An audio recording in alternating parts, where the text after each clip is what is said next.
I've just been talking for 5 minutes and nobody's listening. Good afternoon, good evening, good night, and good morning. I think that covers everybody. Let's try again. I'm in. I see Icarus is in. We got Icarus, Luke, Wes is here, Brett's here, Banjo's here. I think that's everybody. I said we got a place along the way. There's a little tiny airport called Bathurst. We're going to try to land at, or at least shoot an approach at. It looks like an interesting approach, a little small runway. But I thought with all the Aussies here, landing at Bathurst would be kind of fun. If you're just watching, that's cool too. But we'll stop at that little one in Bathurst and then continue on to our final destination, which I completely forgot the name of already. That's par for the course for me. We're at Cambridge Bay, got live weather on. We're heading farther south. See, Icarus, we got Banjo back there. Who else is flying along? Somebody's right there. Too close, I can't see which one it is. We got Icarus up in the air. And I'm sure you guys are all ready to take off way the hell ahead of me. Whoa, that moved too quick. Get the parking brake off. Get the altitude set to probably 10,000. We are going west, so we gotta be even.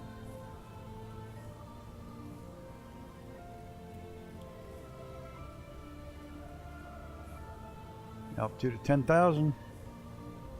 I'd like to welcome you all on Gowan Air. It's your captain speaking. Hang on to your ass. We're gonna have some fun. Ah, it's Wes out there in the lead. There we go. A little bit of a crosswind here with live weather.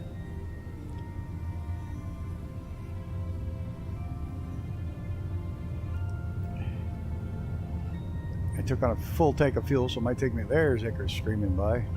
Took on a full tank of fuel, so it might take me a little bit of the runway to get in the air.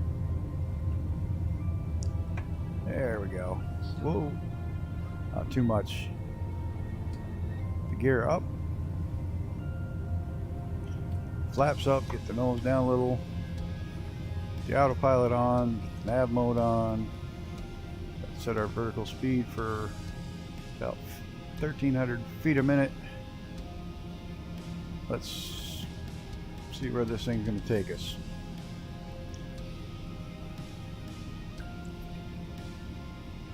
Let's see how it does.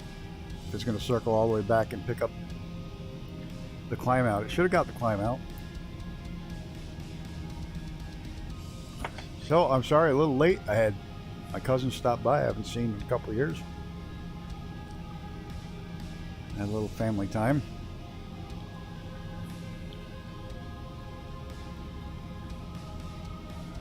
Him and his wife. I hope you all had a good day, or are about to have a good day. Everybody's doing well, I hope.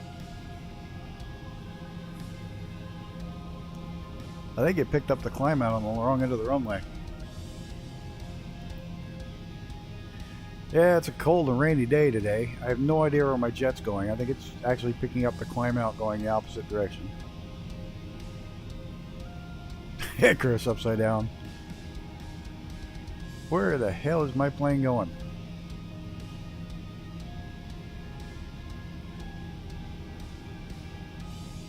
Yep, I'm on. Yeah, it's doing the full climb out on the opposite end of the runway. Oh, what a pain in the ass.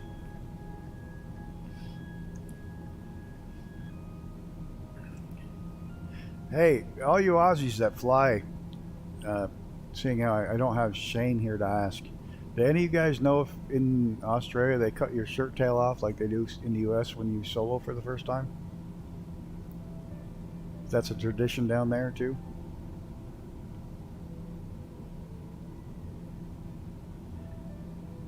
They were just going through a bunch of stuff and found my dad's old shirt tail when they cut it off, and they sent it to my son who had his shirt tail cut off when he soloed.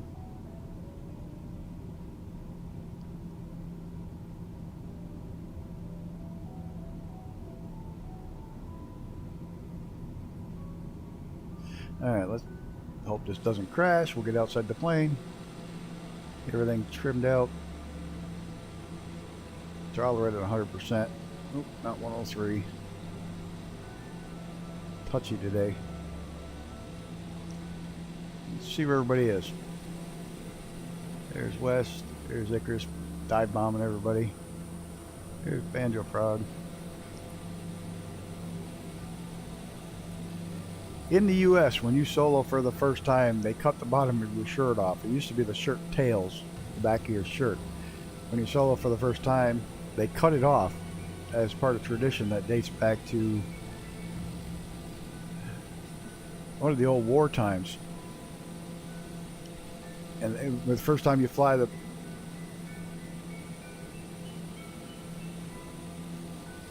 like sending for blue fluid. A friend of mine has a garage that all he services was Volkswagen for years, and he would always send the new guy out to find a radiator.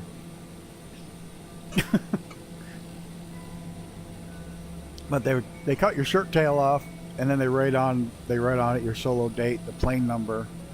Your instructor makes a comment, and they usually frame it afterwards. So I guess it's a U.S. only tradition. But we found my father's, and my son has his from when he soloed recently.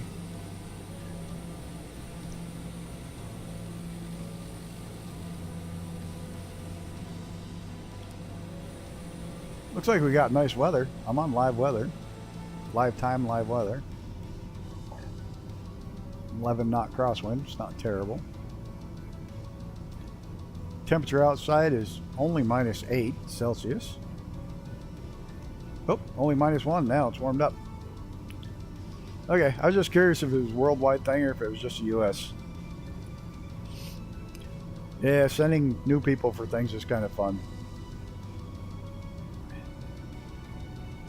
We always, on the one fall race, we always try to get a new, what we call the FNG, the effing new guy.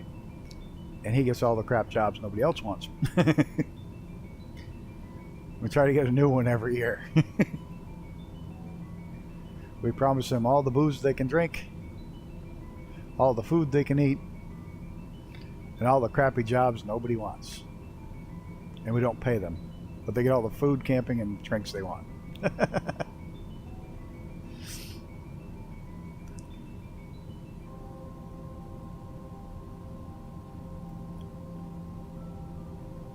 Yeah, the old Volkswagen service station when all the Volkswagens used to be air cooled, they used to send them out there to find a radiator.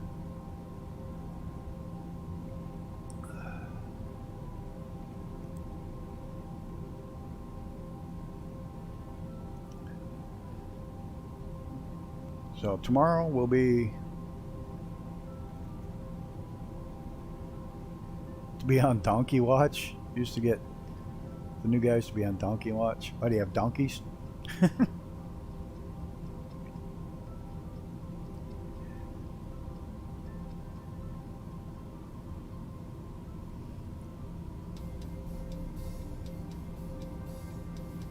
I was going to say that tomorrow night is Warbirds. We're going from Grand Canyon to Bryce Canyon. We're going to take a little bit different route than everybody takes.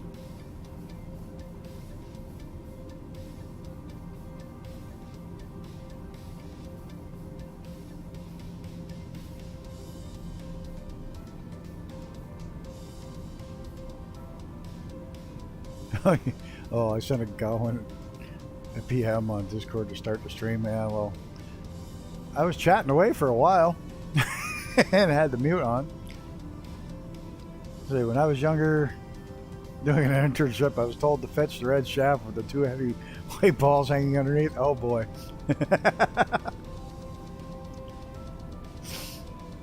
Well, now. Let's get outside and take a look at this scenery. It's starting to get green, not all just total frozen tundra.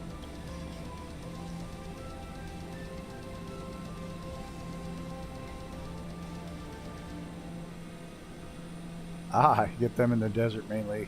You're not quick, they steal it or pinch your fruits and vegetables. Might chat. Oh, I don't usually chat on these, but I can. I absolutely can switch over to pilot chat too. If anybody wants to be there, give me a second. Usually save that for the quick flying ones, but if we want to save some typing tonight, just gotta find my Discord. You're the one that sent me the PM. You didn't find anything, huh? Tried like hell. At least you looked, right?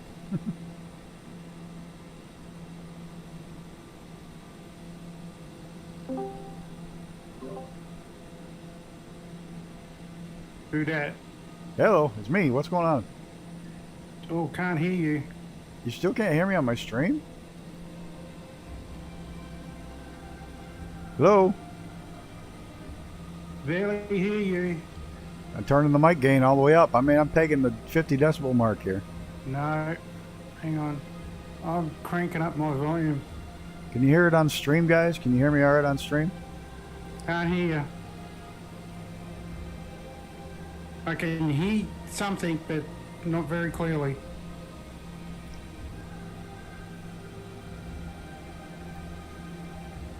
Can you guys hear me on stream all right? I mean, you can hear me. No, it's terrible. Oh, the stream is perfect. Just in this chat room is terrible. I'm loud? Okay. Like you're so far away, or there's a lot of interference. Okay. I'll put my... I was busy turning up the stream, which is my fault. Hold on, let me get the stream back down. That better in the stream? Try going back out and come back in. Yeah, I'm going to try that just a second. Let me get the stream levels back to normal. I got my computer up all the way. My stream's perfect. Ring not working. I don't know what the hell's going on. Let me try out of there.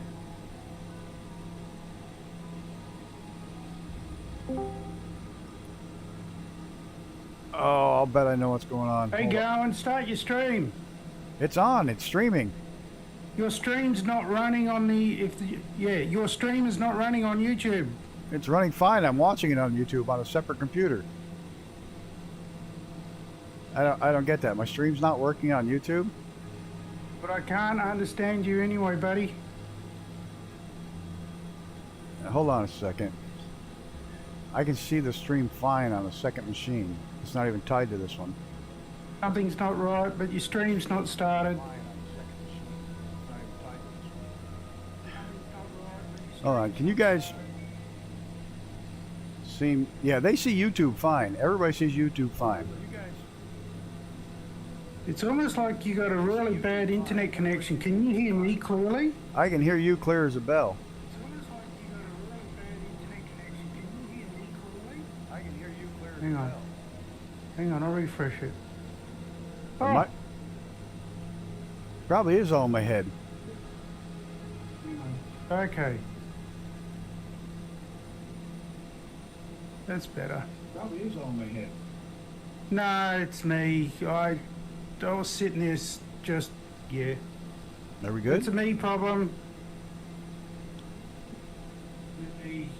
I might not. Oh, I know what's going on with my. Hold on. This stupid. I can't hear you though on the Discord. Yeah, I know. I can hear you through YouTube. I know what the problem is with Discord. Hold on a minute. I just gotta find the stupid sound settings. I know what the problem is with Discord. Hold on a minute. Okay. Sorry guys, that was me. I didn't refresh my page. My microphone switched back over to the Vive. That's why you forever. can't hear me in here.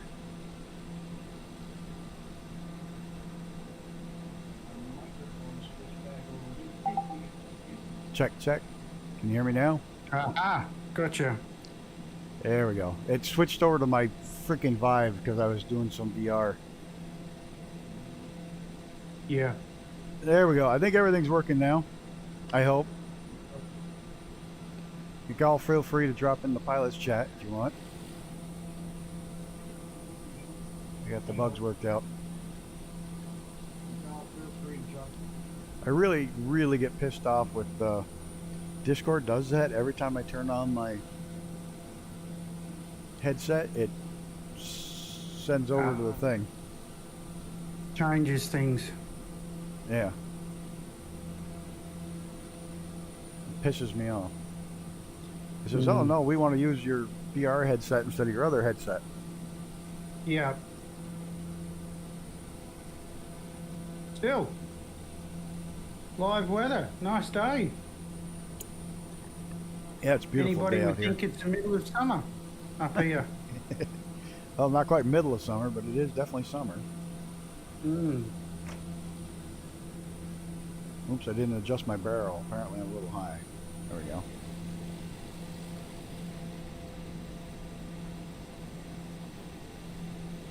Yeah, and then when it kicks back, it doesn't turn it. You have to manually go back and switch it back over. It's a pain in the ass, but I was playing that new. I don't know how new it is. Probably old, but the mod Icarus pointed out there that's the whole rest of the U.S.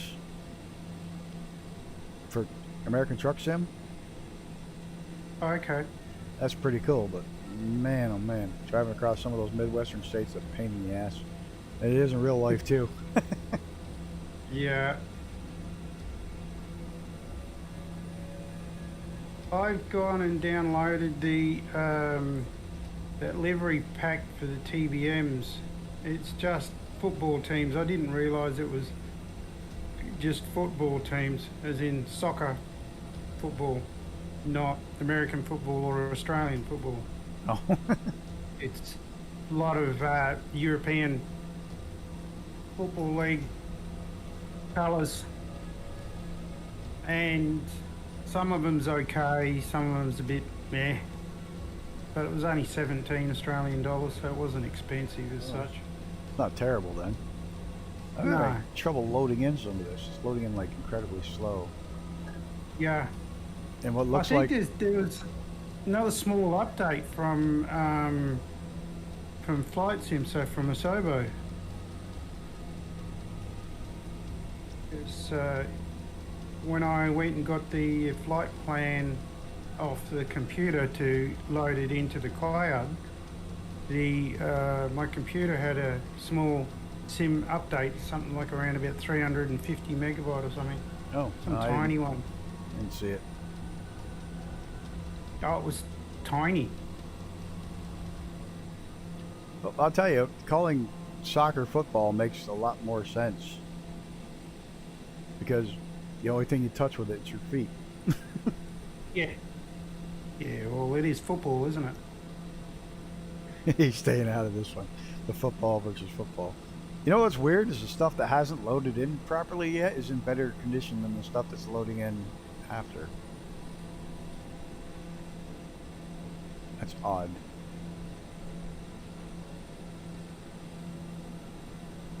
Yeah, and it's changing what's in front of me. The front looks really nice, and as soon as we get over it, it's like it's unloading it. It's really weird. You can watch it unload.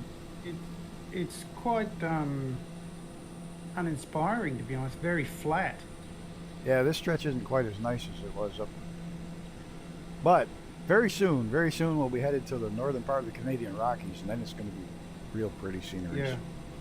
But even the shorelines just doesn't look like it's all loading in at all, or loaded in at all, or they've just not done anything with it. It's just a long distance satellite map, and that's it. Well, that's probably all it really is, because there's nothing up There's here. nothing up here. But if you're going to go and do the world, then you do the world, don't you? True. But not every satellite maps every square inch of the world. No. I did run the Google Maps thing, and it looked phenomenal, but boy, I didn't like it. No, I haven't lost Bing data, and I don't think my server's streaming anything to anybody. I'm wondering if Sobo's doing server maintenance. I don't know, it's weird how it's unloading. It looks better all around, and then right around the circle around the plane. A circle Your around the plane. textures looking on Looks like crap. YouTube look about the same as mine. But it's just a circle around the plane. Looks like crap. Everything out past it looks great. Oh, everybody's having the same thing. Okay, well, I guess it's not me. That's just weird. There's like a circle around the plane that's loaded worse. Very strange. Might have to gain a little altitude so we don't ice up, though. Yeah. I'm sitting at 4,000 feet, so... Sunset, it's still up. Oh, last night on Brett's, Brett's was too early in the morning for me. I made it to the very end. I'm not getting up at 5 o'clock for anybody. I mean, I'm already up, but I got stuff to do.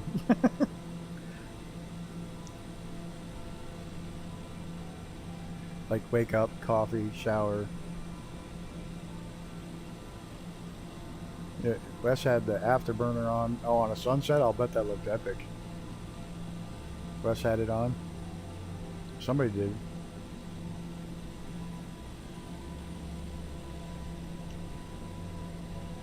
I gotta find a comparable bird to fly with the Concorde. There's really limited choosing because I'm not a fan of the Dark Star. I did too much of that and that thing's boring as hell. Once you're up there, you're up there. That's the only problem with these little novel aircraft that Sobo are bringing out. They're great for the first few flights and you go, okay, yeah, done that. Move on.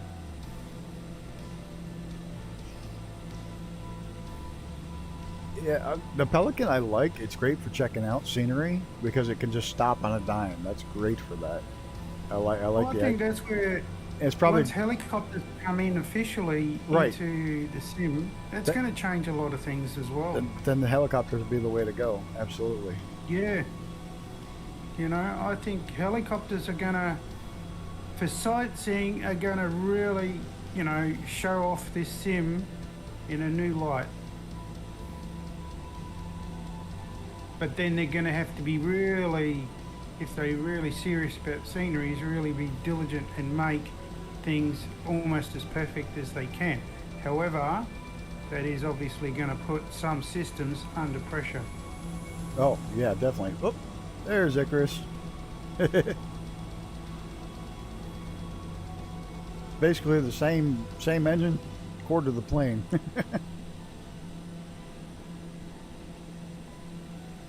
Brett might be streaming from 8 a.m. So that's like now. Your time? Is it 8 there now?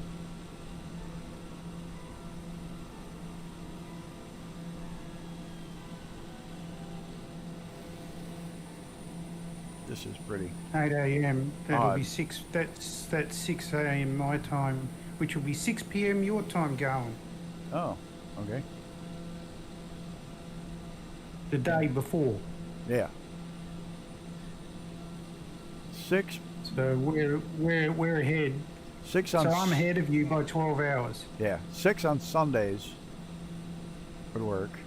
It'd be his Monday. So for you, it's just after 8 o'clock at night. Yeah. Tuesday night. Where it's 8, just after 8 o'clock in the morning, Wednesday morning here. Hey, morning, Are you Xenon. confused? Your puppy let you sleep in? So, okay, I got it now. So Brett's 12 minus 2. Got it. yeah, and I'm just 12. And then when the time changes for both of us, it becomes 12, and yours 12 plus 2. So, yeah, if you guys do daylight saving, then it'll change. Yeah. It'll probably be about 13 hours instead of 12. Wes is in a half-hour time zone. There's one of those in Canada. There's one of those in Canada that's a half-hour time zone too. Yeah, because Wes is in South Australia. Xenon's on the same time as what I'm on. So Taiwan would be just after 8 o'clock in the morning at the moment, Wednesday morning. Alright, we're going to go up or over this or below it. I'm not flying in the clouds when it's -7 Celsius.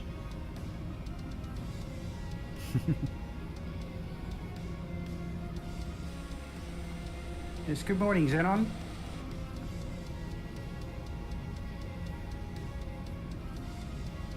Did the earth shake for you too? Oh yeah, my new 9-inch screen touchscreen is here. Oh, that'll be cool in the cockpit. That's the one you can. It's just a blank screen with the USB. I think I'm gonna go up cool. over this and go up to 12,000. I don't want to ice up.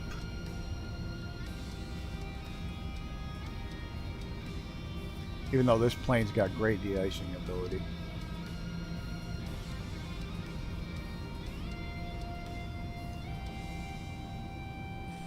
That'll be awesome.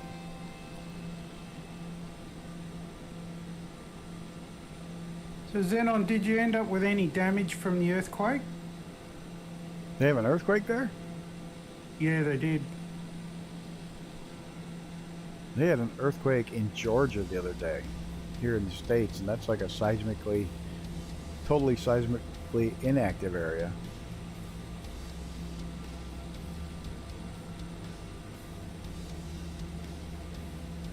Apparently it's not too inactive, but it was only a 3.4. It's a small one.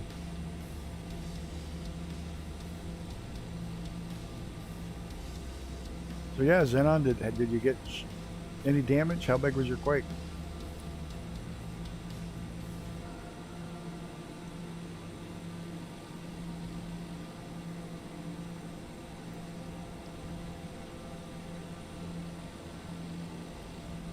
I gotta ask you, is that xenon like the gas or xenon like, I don't know what? Xenon. See, you Americans call it Z. You say Z. Only 2 earthquakes yesterday. Do you call it a zoo? Just things fell over. Okay. Yeah, zoo. Not a Z. Z. Yeah, zoo. It's not Zed. It's not Zedu. Zoo. No, but we call it Z. We can't call it Z.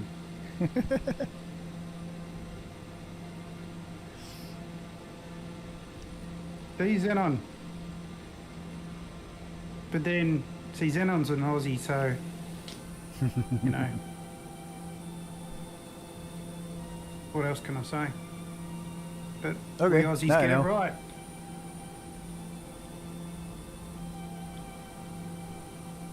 I just want to make sure I'm pronouncing it right, that's all. Yeah. Zed, Zed, not Z. Yeah. Hey, if all the world was the same, it'd be boring. Oh, yeah. It's ABC, not ABZ. So, magnitude 6 was the first earthquake. What's that? Brett is the butcher of linguistics. I still reckon that'd make a good shirt.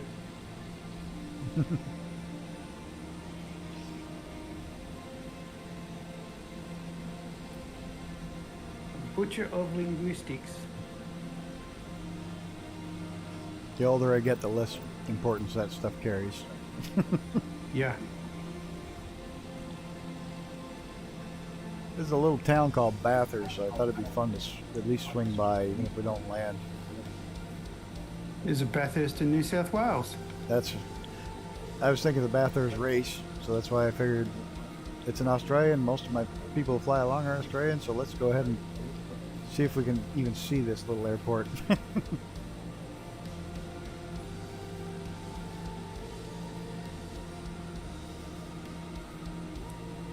5+ and a 6 and a 4. 6 times 4+. Ooh, 6 4+ is ouch. That's a little bit of rumbling. Crikey. I'm about 10 knots slower than you at the moment. Nearly 15 knots slower.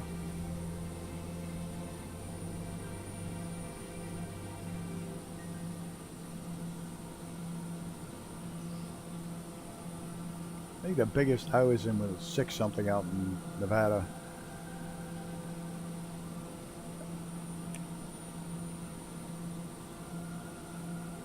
That one rattled a few things. I had a 4.3 here. I still have my landing lights on. I've never been in an earthquake. So I wouldn't even know what one feels like. You know, it's really weird. The sound is freaky more than the shaking. The sound is really mind-blowing. We get little earthquakes that come through, like there's a seismic area about 300 kilometres to the east of where I live. But every time there's been a little bit of a shake, I've been in a car or something like that and have never felt it. So, and it doesn't happen often. I don't do well with natural disasters. I've been in a hurricane. I've seen a tornado. I've been through earthquakes. I'm staying the hell away from active volcanoes. My wife wants to go see lava. But you talk about natural disasters, the biggest one that we're at risk here where I live is bushfire.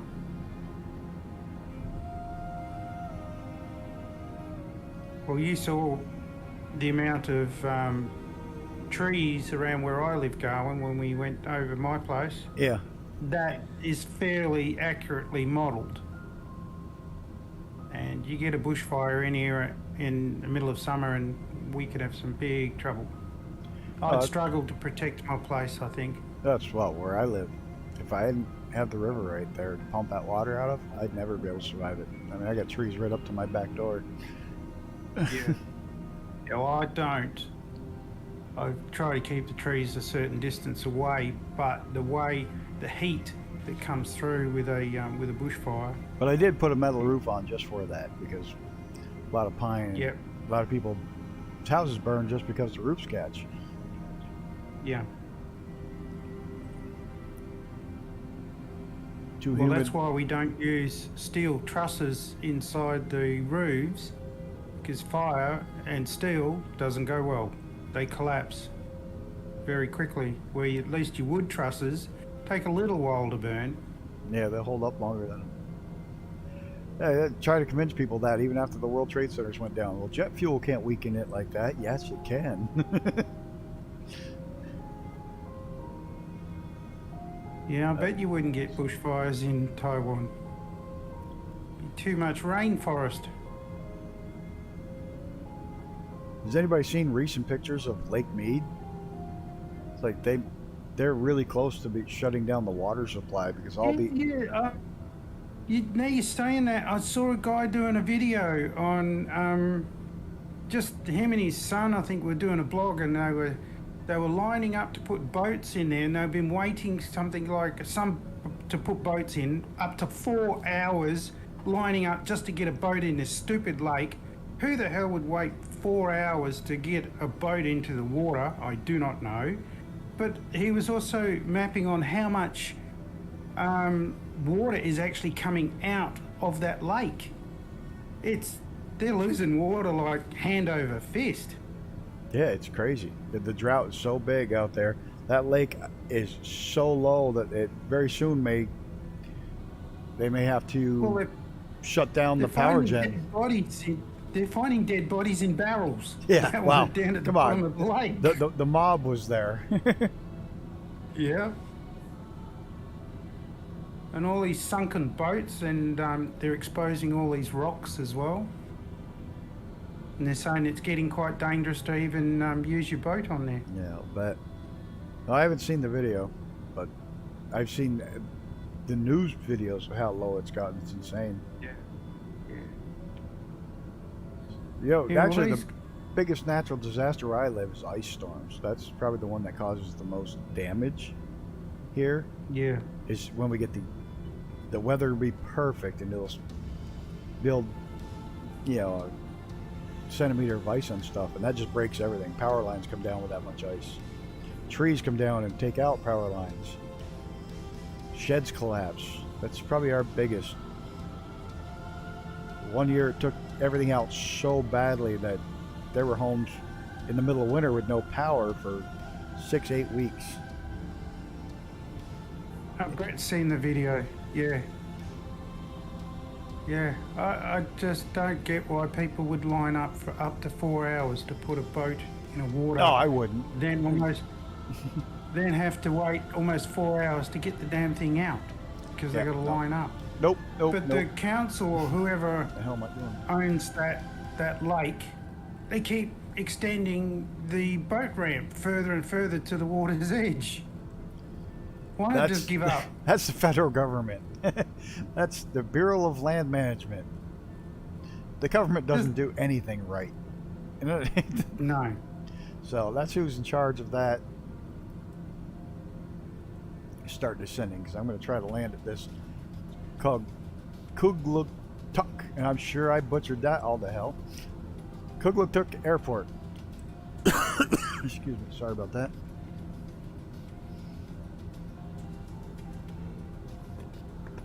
I'm actually landing. Yeah, fishing. Yeah, they were.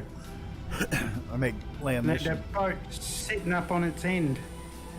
That was in the mud. When he sunk up to he stepped on the mud and he sunk way down past his knees. Oh, sorry about that. Oh, yeah, it's been underwater for 50 years. Yeah.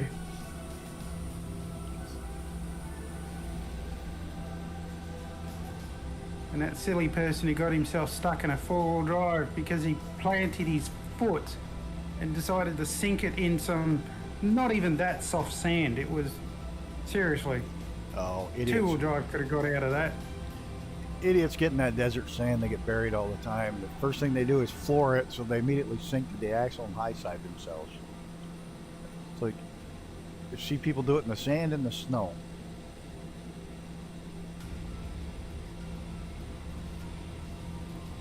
I guarantee you they high side themselves. That's what every idiot does with their cars.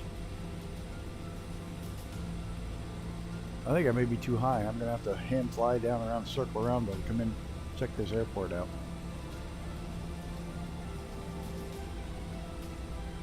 Drop my descent rate a little faster. 2,000 feet a minute.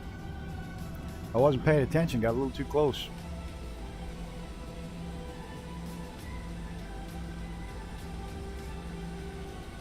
The law says they're not allowed to go filming and searching for dead bodies or treasure. Against the law, so they said they're filming where they're fishing. Whoa! I completely went over the airport. Let's slow this beast down. Shut the autopilot off and see if we can't find this place.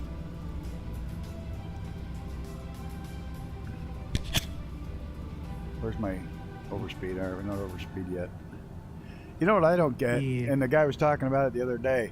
What a perfect time for the Bureau of Land Management, who oversees all the lake there, to go in and clean out all the trash. Yeah.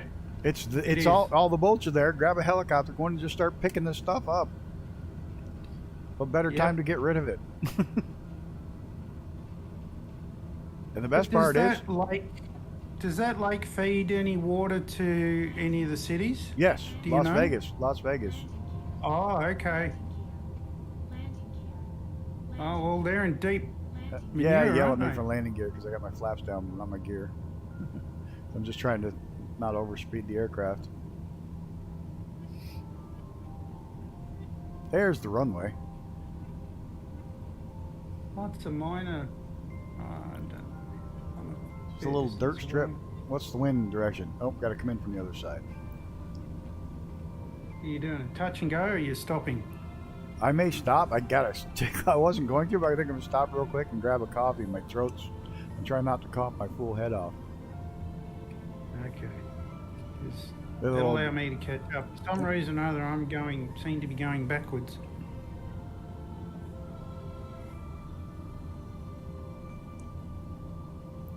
There's Bathurst Inlet.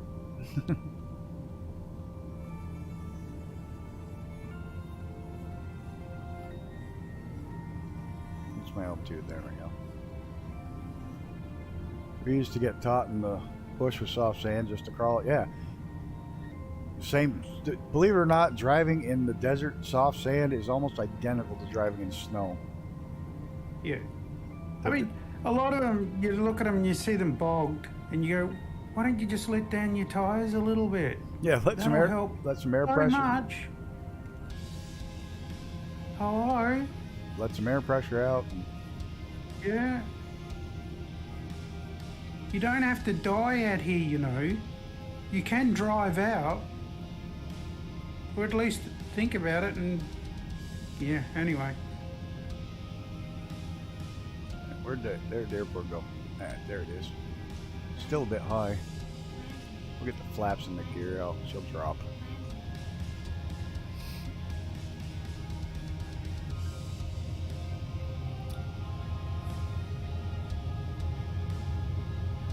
$14 in the front, 18 in the rear. I used to Sounds like about what I start the race car at. On sand, I used to drop all my tyre pressures down to 16 psi in my Navara Ute. But yeah, that also too depends on the tyre you've got as well. I'd love to get myself on get my hands on a Holden Ute here in the U.S. Ooh, a bit low. HSV, a Malu.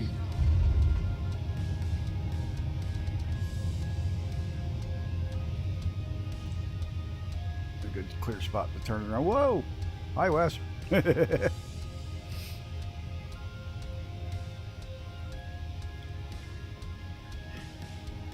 Can't quite import them yet without having to go through all the crap to make them legal in the U.S., which costs a fortune.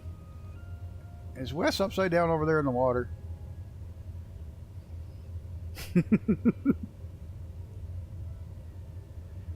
Oh, you're down. You're not in the water. That's good. I'm just going to throw my emergency brake on real quick and just make a coffee so I can talk again. Just give me a half a second. Oh, minute and a half actually. That's how long the microwave takes. I'll be right back.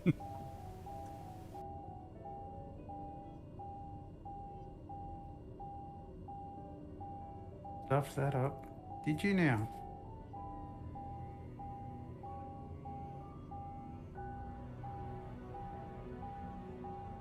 You know, my Zen on my Navara was it's a 2004. So before they changed them all, had the 3-litre diesel motor. I don't drive anymore.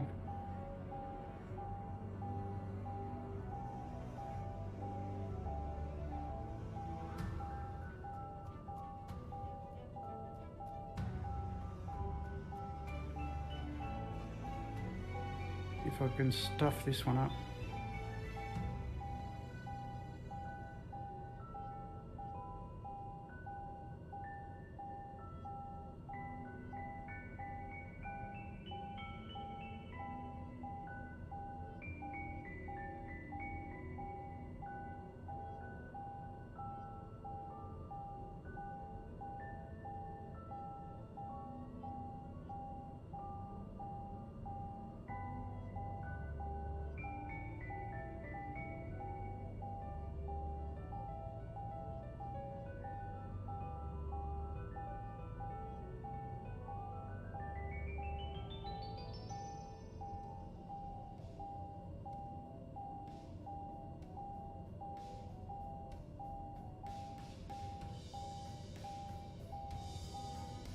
Too fast.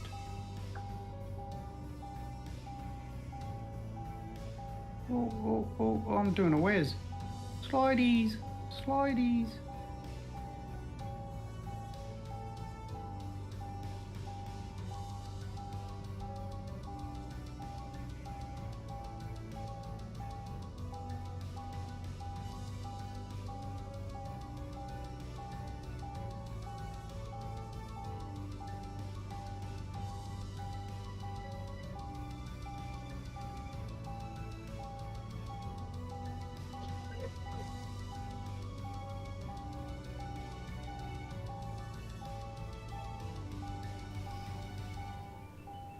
All right, I'm back. What are you yelling about? Oh, the parking brake. Well, yeah, the parking brake's on. I didn't want to wreck. What do we got here? 6 litre. A 6-liter Wow. V8. Oh, wow. I had a Oh, yeah. 7.5 liter V8 in my Cadillac. You've still got that one, Brett. 500 cubic inch. I still had the Concord controls on, so he hit the reversers, I hit the throttle.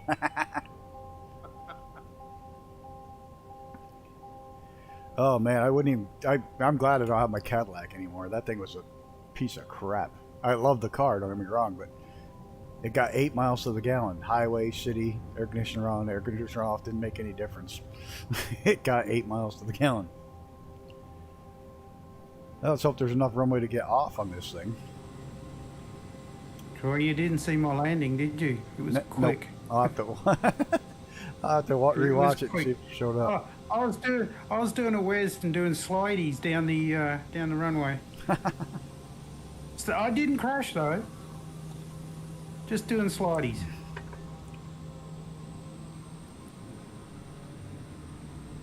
Yeah, give myself just a little bit more room here. But yeah, Icarus, I just ran you over. Come on, turn.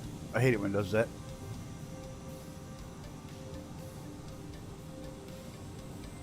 I wasn't even sure which way the wind was coming. So. Right down this runway, like 11 knots. Or 6 knots now.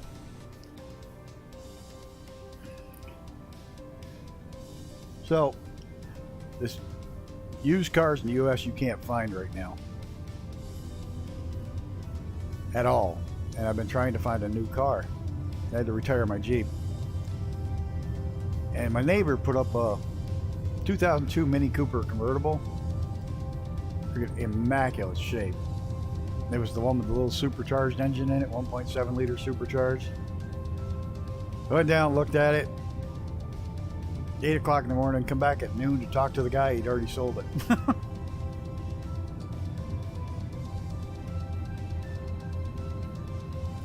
It's like, damn it. Altitude back up to 12. Oh, wrong way.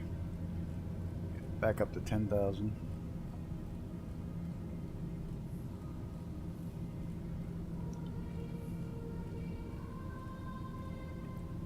Little turbulence right there. Autopilot back on.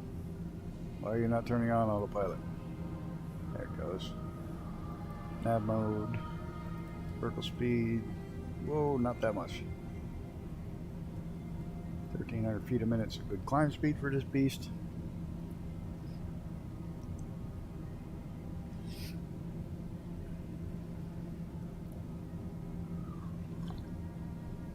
What's really interesting, that little airport is to the mile exactly halfway on this flight. Okay. Literally to the mile exactly halfway. That was so weird.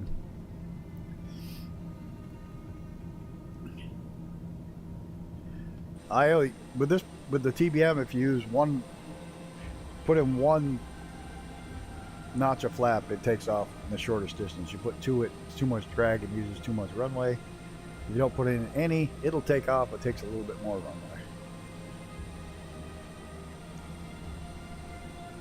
Oh, look at this. We got some mountains. Finally. Everything looks like it's loaded in properly now. Or better.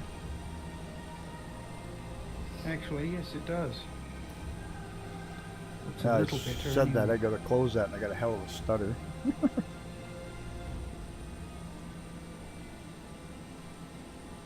Oh, my throttle's only at 81%. Why? What did I do? Not paying attention.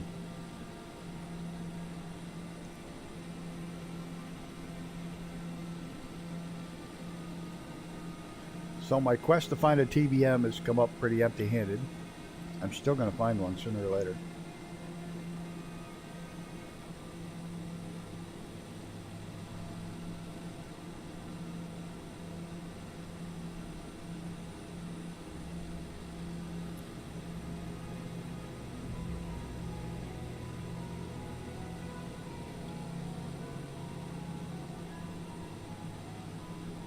Yeah, I was just barely. I could have gotten up a little higher, but I held it down. But yeah, I know I just probably got some tree branches in my landing gear. You had trees down there? Yeah, just a little line at the end of the runway. Okay. Yesterday my Oh, autopilot yeah, I didn't think work it's until funny. I pointed the plane towards the gentle line. Huh. That's odd. I really wish they had a quick way to cycle to the next waypoint so you could just, in the cockpit, say, all right, that waypoint's awash, just go to the next one. I think there is. Because that way But it doesn't... actually got to go into the systems. Because there's But I think there is a way. Yeah. Well, on the long easy there isn't, because I fight with that all the time. But that's got an oddball component in it anyways. But one of the things is the invisible waypoint for the climb out. Microsoft doesn't show it, but like the little nav map, when I make the thing, it has the climb out in it. Yeah. On the runway, and Microsoft won't show it. It's an invisible waypoint, and I think Asobo are trying to, or it's on their plan to work it out that so they don't go back to that climb out point. just show the climb out point. Just literally show the climb out point. Don't make it a hidden waypoint. But it's not on their priority of fixes. You know what I mean? It's in my mapping first. software. It shows up in my mapping software. I can set it. Yeah. Show it in the game or show it in the sim. Then I'll know which direction it wants me to take off, and you'll hit it because it's an invisible waypoint, and it drives you nuts when it circles Zenon, I around. think there is an issue with autopilot and the magenta line because not everybody's is sitting on the magenta line. Some aircraft are off, some are on, some are one side, some are the other. Yeah. So No, like right, man. I think there is something, and I do remember them saying something about it in a Q&A. I don't think it was last month. I think it was the month before. And again, they've got a list of these tiny bugs that they want to fix. but It's just that they're trying to resources. prioritize the bugs for certain bugs first before they get round to the minor ones. Plus, there was a questionnaire that they put out, Microsoft Flight Simulator put out on their list for the questionnaire. And one of the questions was, do you want more regular updates or one larger update less often? And so I think what they're aiming at, because I put in one larger update less often, because that way you end up with some type of stability for a longer period of time. So I think that's what they're aiming at, because our next sim update's not until the end of August. So I think that's what they're trying to do. So it gives them more time then to look at these bugs and get them fixed. Well, yeah, they were pushed to too tight of a And schedule. test. That was the problem. Yeah. The schedule was Oh, so yeah. tight; they were missing so much of bugs. They were Well- introducing new bugs and not having time to fix them before they had to get the next update out. Yeah, what they are aware of is too their lack of testing. Hence, when Xbox had its big problems, and they apologised to everyone on Xbox for that they just hadn't done enough beta testing before they released it, and it was obvious. Yeah, And that's just And being there were lazy certain- because you got 1 million people that'll sign up for a beta test for free. well, a lot of it also too is they're understaffed, like a lot of organisations in this world. Yeah, When they kicked off with Xbox last year, they found themselves so understaffed because take for instance the ones that would give the approval for aircraft to come into the sim, there was only 2 of them working on the job. And of course then they brought Xbox in, and then all of a sudden it exploded. People were putting in third-party developments and they just weren't getting through it. It was taking them weeks upon weeks just to get through, a couple. So they ended up employing another 5, and of course it just keeps going. It's snowballing at the moment, and they're trying to catch up. Some of the stuff has been done automatically by a machine that's checking the code to make sure everything's okay. But of course, these things take time. Yep. Hey, William Kelly, where is this? This is way up in the Arctic. So I think there's not really great satellite coverage of this area. I think we're still officially above the Arctic Circle. And we're working our way south.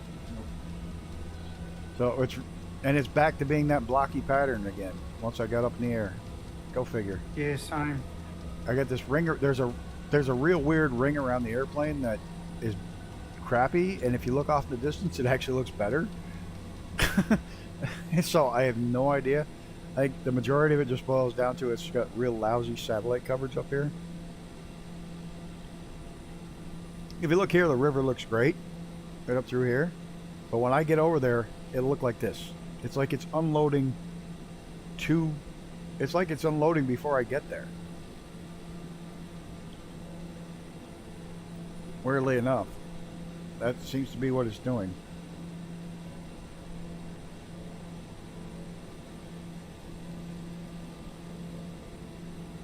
It is. It's unloading. That's exactly what's happening. It's unloading as I get there. That river looks great. A couple little town, looks like maybe in a town on it. And I'll get there and there'll be a bunch of blocky pubs. Yep, there it goes. Disappeared. The river and all disappeared. Yeah, welcome back. So yeah, that's what's happening. The shit is, excuse the language, but the shit is actually unloading as I get closer to it. You can literally see it. I look far enough ahead. This lake is beautiful, all detailed. As I get closer, it'll unload. There it goes, unloaded. That's strange. Now I'm wondering then if that's that little patch. I don't know, but there, everything. The The closer I get to it, the more it unloads. This is nuts. It looks great up ahead of me, and as soon as I get over it or get towards it, it unloads.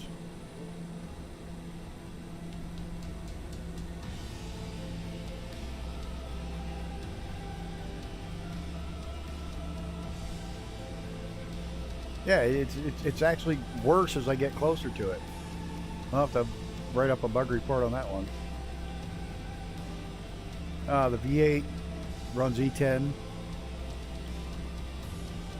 So it's the cheapest fuel and the electronic fuel management, so it runs well.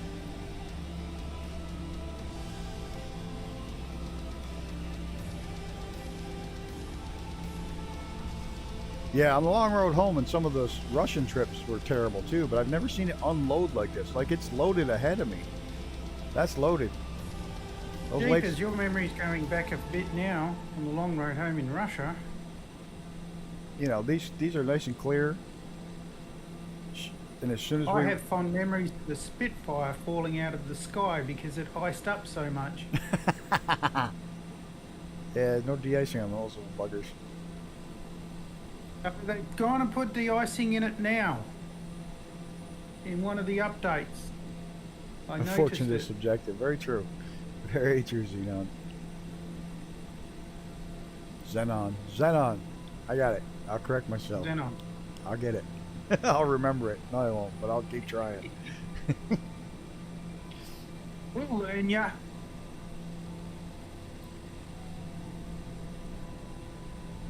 That's right. I look at how much we're spending on fuel in the race car, and it doesn't bother me as much. And I got a hell of a raise this year, so that makes me happy to cover the higher cost of everything.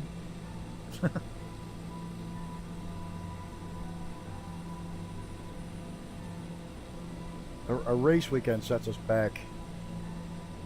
Well, we probably go through 15 to 20 gallons of the 112 octane leaded racing fuel at $15 a gallon. And then we've got a new oxygen sensor because we run leaded gas. It destroys an oxygen sensor just about every race.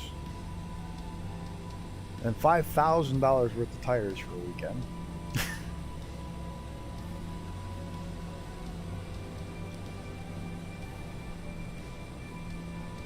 So yeah, things get a bit expensive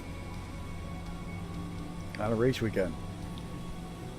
But nobody races that's poor, so. I wonder if this is just a better satellite picture here, because this part doesn't look like it's unloading. No, it's changing.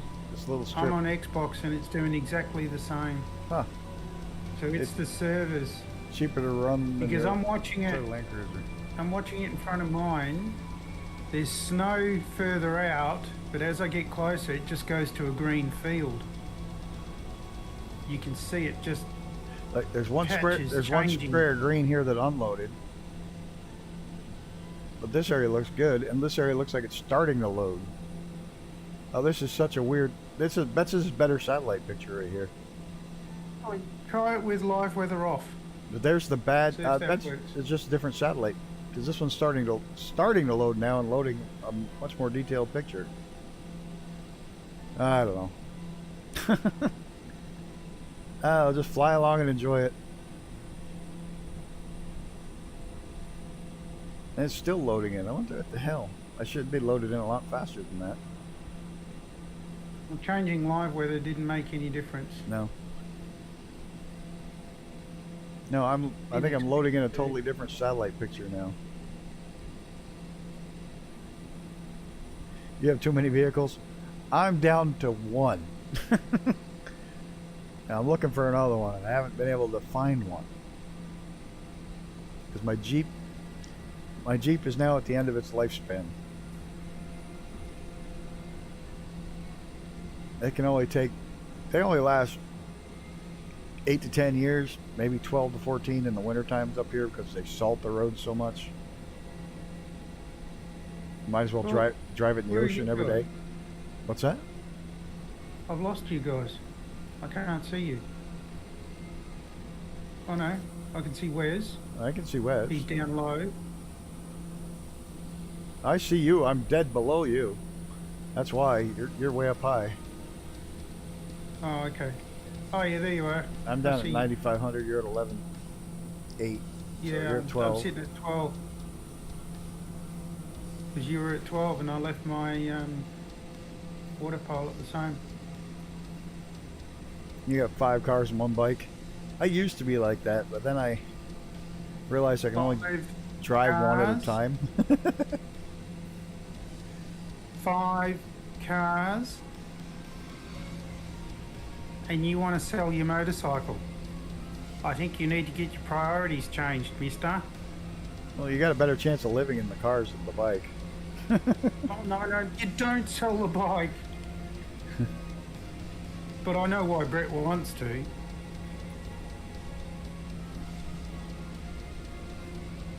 All sorts of weird load-in stuff today.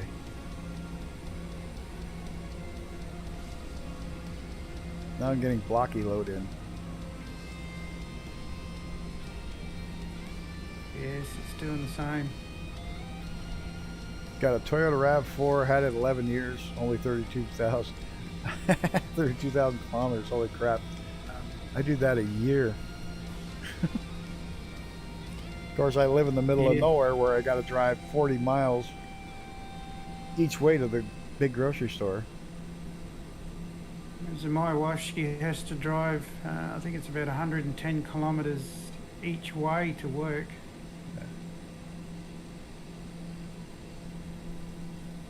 Don't you dare sell the Ute or the Rex. Sell the bike.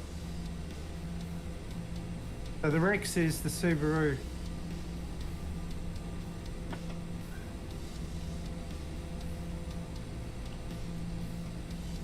I'm still trying to help one of the guys I race with get rid of 14 race cars. Yeah.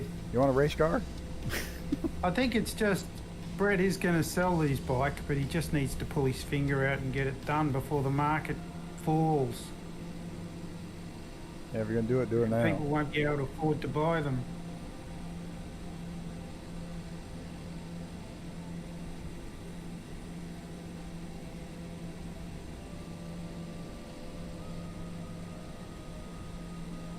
I still own a motorcycle. You get an Impreza Even though I don't- for the wife to don't work ride on, anymore. Ute for carrying items, 4-wheel drive for towing, and going off-road, and sedan WRX driving, and a 65 Morris Mini. Wife does not want to sell the bike. I'm going to keep my Miata.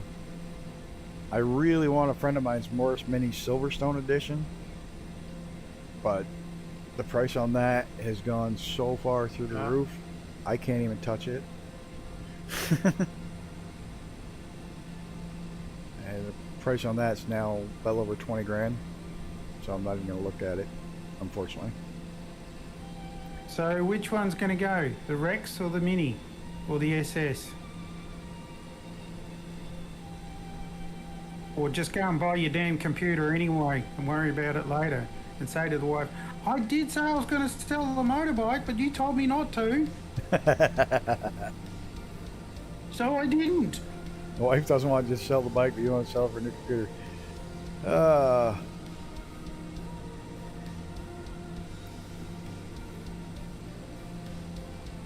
And buy a Pelican. Yeah, the minis have skyrocketed in value. Wow. Yeah, but what's it cost? What would it cost to sell it, or how much would you get if you did sell it? Or his? You'd probably get to 65. Well, in the U.S., you'd get upwards of 35, 40 for it, easy.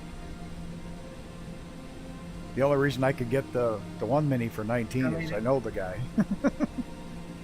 Is the Mini a Cooper? Cooper S? The Morris, the original. Yeah. Yeah. Not the BMW owned one.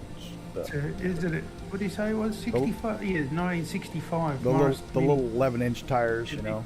Cooper S. Clown car. Yeah.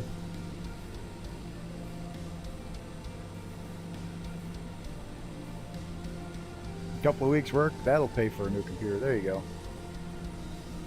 I've got a Morris Mini, not a Mini Cooper. You got the real Mini, 11-inch wheels, little tiny motor that when you want to run it really fast, you prop open your back trunk so it gets enough air. Mini Deluxe. Okay. I remember my dad had a Mini when I was a kid. Overtaking this truck, and I'm looking out the window counting all the wheel nuts straight out, and that's how small the Mini was compared to this truck.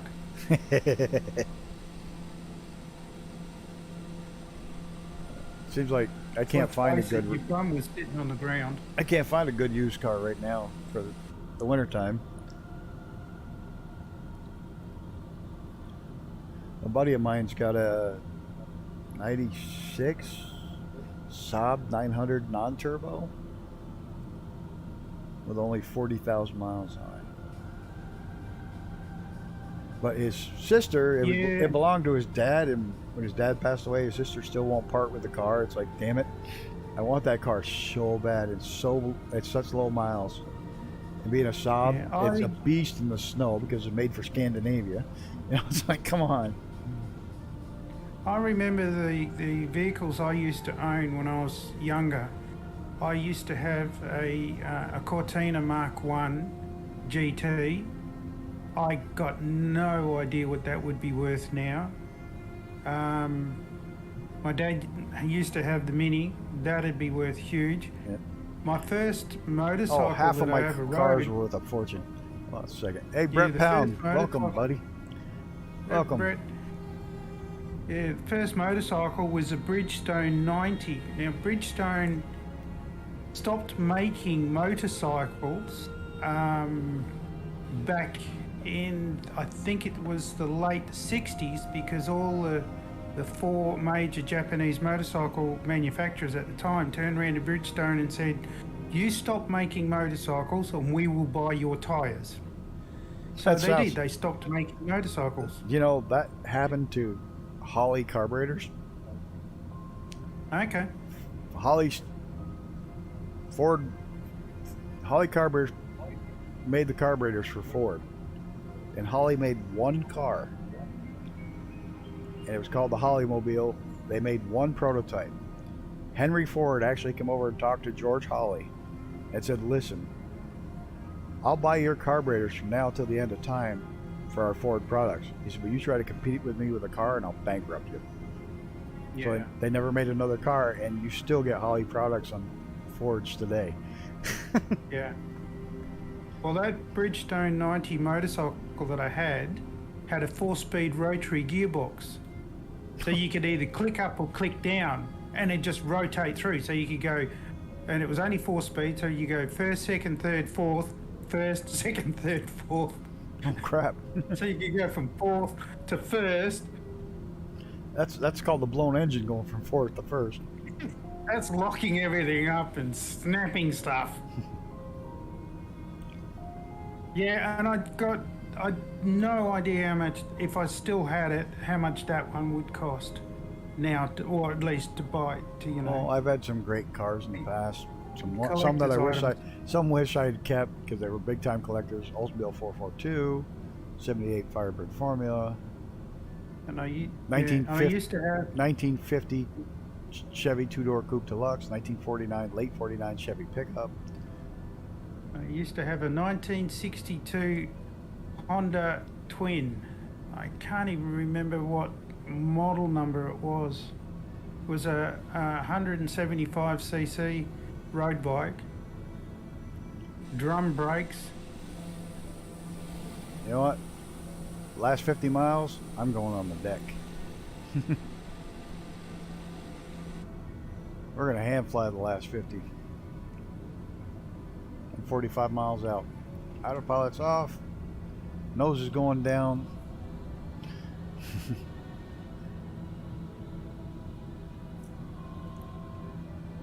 Watch my airspeed. Done 85 flat out. I tell you, I was very, very close, and I'm glad somebody talked me out of it. I was going to Hayabusa swap my Miata. You're going to swap your Mazda for what? A Hayabusa motor in it. I was going to engine swap it out. Just engine swap the original motor for Hayabusa racing engine. Yep. That would have had a sequential gearbox. That thing would have been sick. Yes. Except for somebody definitely talked me out of it because it killed the value of my car, because my car was made in the first month of production. So probably not a good idea to go cutting it up. My wife used to have the MX-5. That's what we call it here. That's what they It's call the it here MX-5. too. That's what they call it here too. The original market was Miata, and it's stuck, and they're both MX-5s. It's even it's badged with both. Miata MX-5 right on the back badging. My wife loved her car, but she said after a while it just got a little bit too hard to get in and out of. I know that feeling. Yeah. It's I a don't- long way down. I don't get in it. I put it on. Yeah. Yeah. Hopefully in another 2 flights we'll actually be in civilization.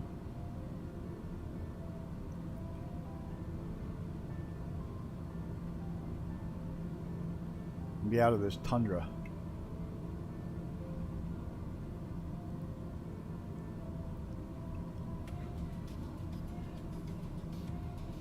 But, yeah, I've had some cool cars, had some junkers.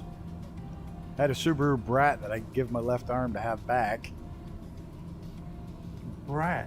Yeah, that was the little Subaru pickup they made with 2 jump seats in the well, back. yeah, that you could only fit an esky in the back. Yeah, but you could fit 2 people in the back and seats that face backwards. Yeah, I remember that. Came factory with the brush bar on the front, roll bar on it. It was a fun little buggy. It was all-wheel drive. I think it was a rip. Air-cooled engine.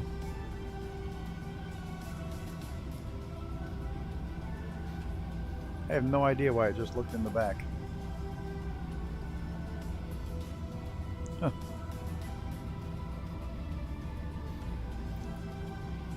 Yeah, the Brat was a rip, and they're so expensive now. One just sold for like $65,000. Like, damn. If I'd have known then what I know now, the cars I would have kept and the ones I would have got rid of. Yeah, I agree. First 100-mile-per-hour car was a Ford Capri. Hindsight. My Cortina GT would do 100 mile an hour. My Firebird would do more than 100 miles an hour in a quarter mile.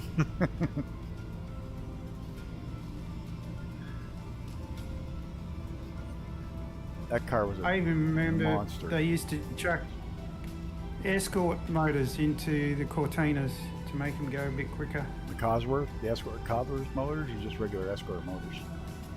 Used to put 2-litre Escorts. Okay.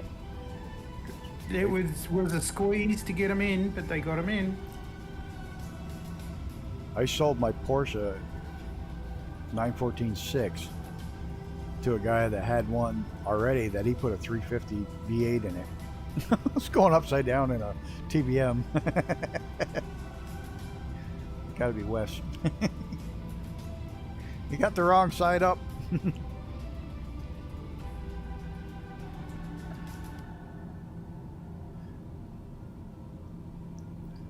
Yeah, if I only knew now what I knew then, I'd put a bunch of these cars right in mothballs. Put them away instead of selling them for $300 or $400, $1,000. I know what the problem is. Minecraft has invaded Flight Sim. That's what it looks like. Maybe I left Minecraft in the background. Down lower, it's not doing that, so I don't know what the hell's going on.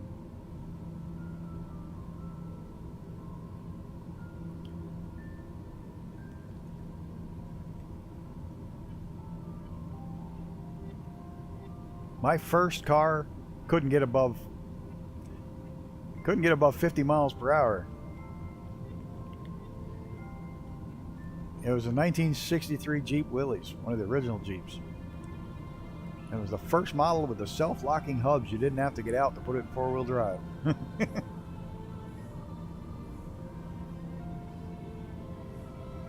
And then I had a Chevy Chevette, which I got when my grandmother passed away because my grandfather never drove. Nissan Pulsar SSS Circus 1992. 212 kilometers an hour was the best day. 131, yeah, about that. I had a, it was funny because I had a Chevy Vega Spider, which had the 302 in it. Had the little V8 in it, but the body was shot.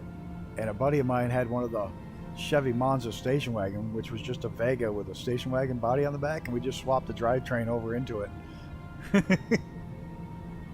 Right, I got a question for everyone. What is the fastest people have ever gone in a vehicle on a road?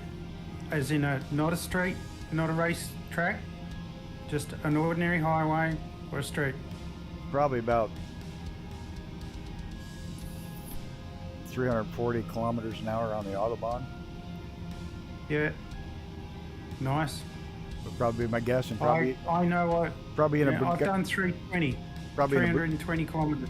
probably in a Bugatti Veyron. Yeah. Well, mine was on a motorcycle. Yeah, that's crazy. Yep. An FJR 1300 Yamaha.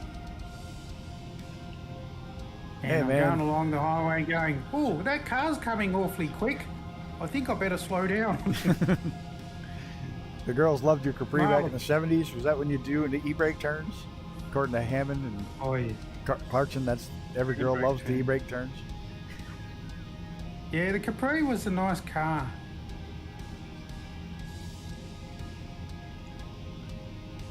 Nice looking car. It's actually when the British vehicles were actually reasonably good. Oh, Christ. Don't even talk to me about British vehicles. You know, twice a year I work on old British vintage race cars. They always are broke down and they always leak. Freaking always. And the Janetta, the Janetta is a riot because the motor in the Janetta is the water pump engine from a British fire truck. It's the little 3-cylinder engine from a British fire truck. The pump engine, the separate pump engine for a British fire truck. They adopted and put it in a race car. Put it in a car. Put it in a car. Okay. Yep. The Janetta race car literally has a fire truck, water pump engine in it.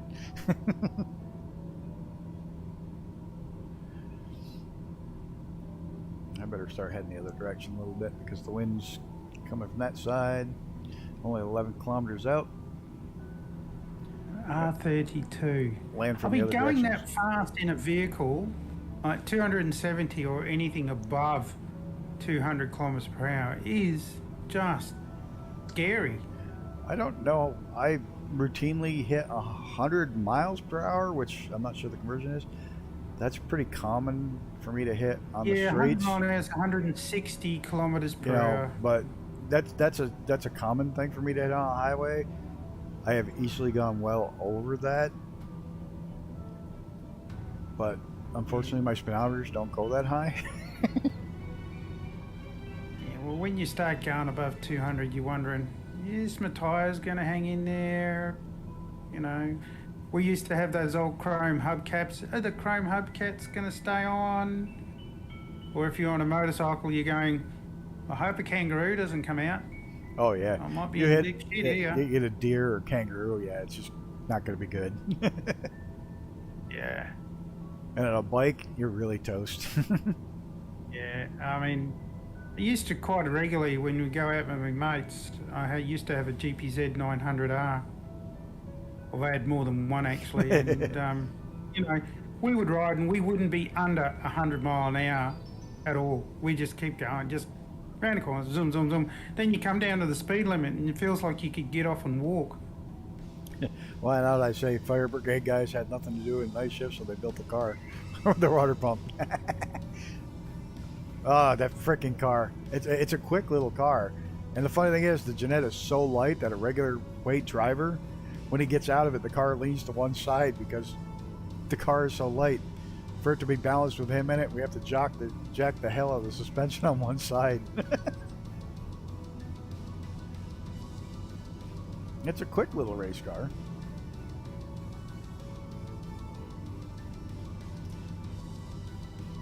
Those Yaris turbo 3-cylinders, that's one of the ones they're running on hydrogen now. Straight injection, not fuel cell technology or any of that crap. They're just running straight hydrogen right to the engine.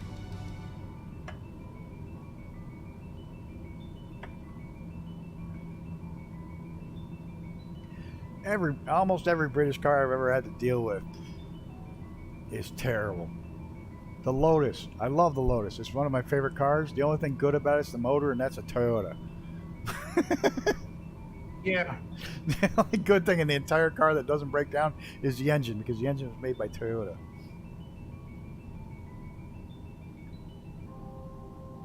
The Lotus Elise, isn't it? It's got that Toyota motor.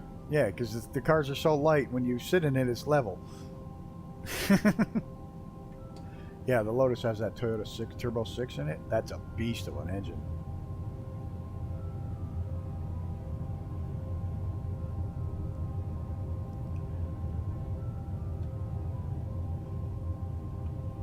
You know, I'm a fan of most cars.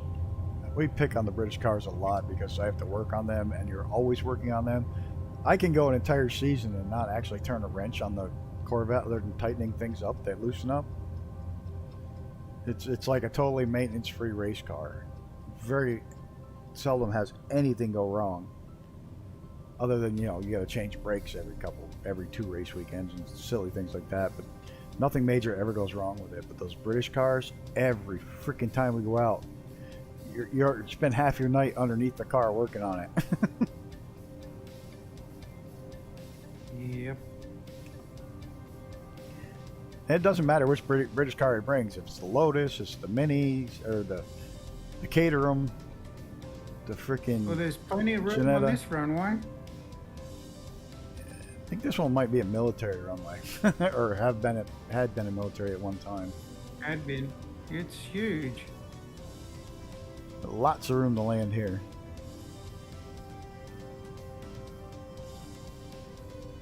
Oh. There we go. Come on. Down you go. Gonna float all the way down. Ooh, that banged hard. Yeah, didn't like that. Just because my gear's up. I thought it landed funny. Oh shit. You geared up. There you go.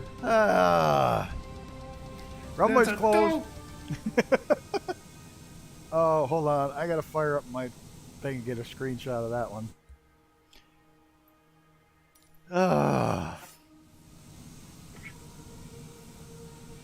We gotta do this. We've gotta. Let's see. Get you guys in there. That was a nice landing too. Now the gear was up. That was a gear up landing. Son of a bitch. Oh my god. That's too funny. That'll go in clips and highlights. Yeah. No, I don't believe I did that. That was the warning light telling my gear was up.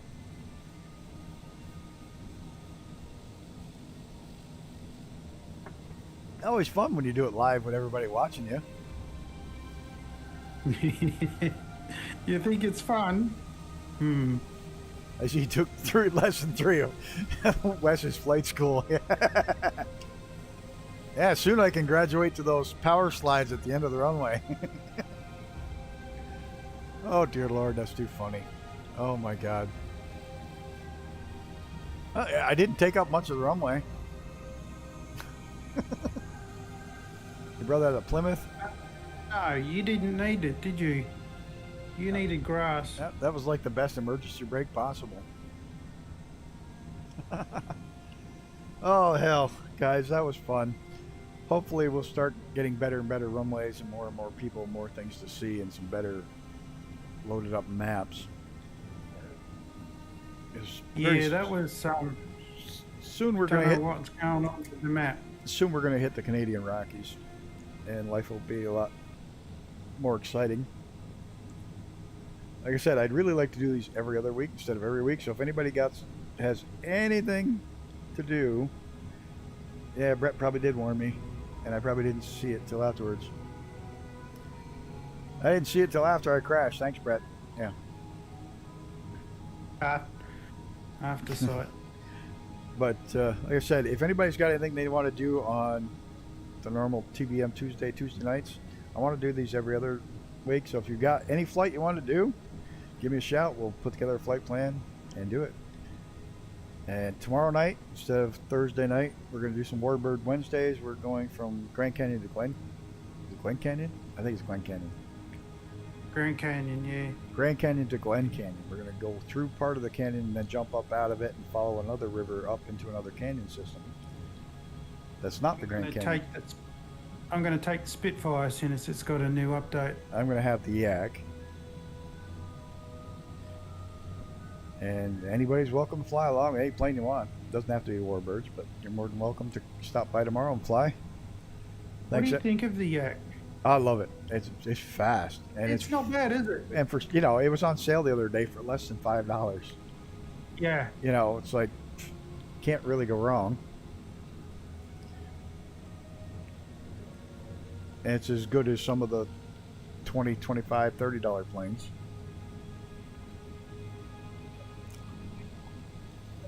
Yeah. There we go. Got to get a good shot of Wes in there upright with me crashed. Got to get that picture. Yeah.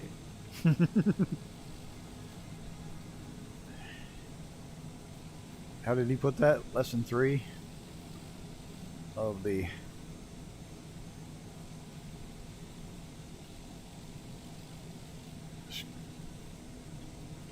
Letter Raper Flight School.